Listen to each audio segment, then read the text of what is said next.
Louange au Dieu infiniment grand et miséricordieux. Le recueil des psaumes a pour titre, en hébreu, Tehillim, louange. Le psaume 145 est le seul qui soit désigné par ce même nom au singulier, Tehia. Aurait-on voulu indiquer par là qu'à partir de ce psaume, jusqu'à la fin du recueil, c'est la louange pure qui se fait entendre, sans mélange aucun de complainte, de sa application ou même de prière proprement dite. Ce cantique de louange est le dernier des psaumes alphabétiques, voire introduction et la première note de psaume 9. Chaque verset du psaume, s'ouvrant par la lettre correspondante de l'alphabet hébreu, vient à son tour et en son rang apporter son hommage à l'Éternel.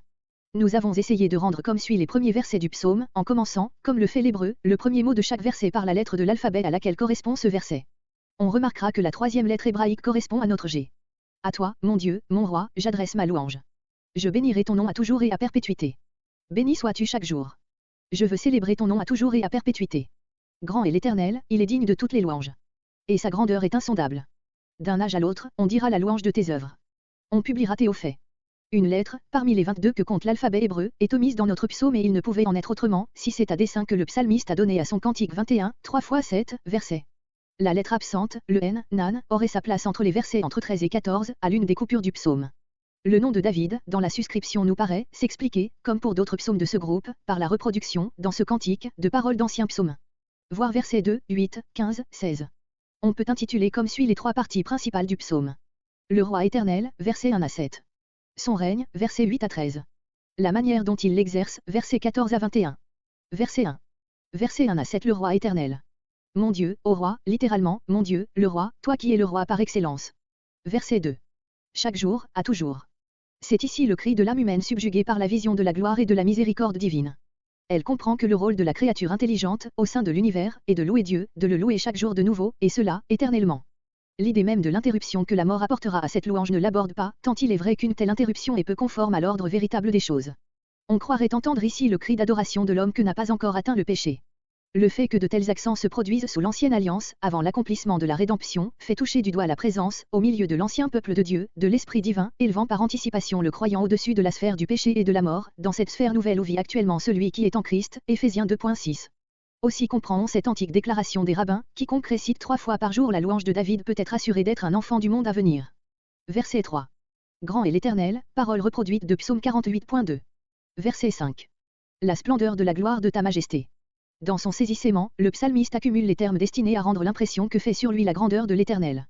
De pareilles accumulations de termes se trouvent fréquemment dans les épîtres de Paul, voire par exemple Éphésiens 1.6, Éphésiens 1.19. Verset 6.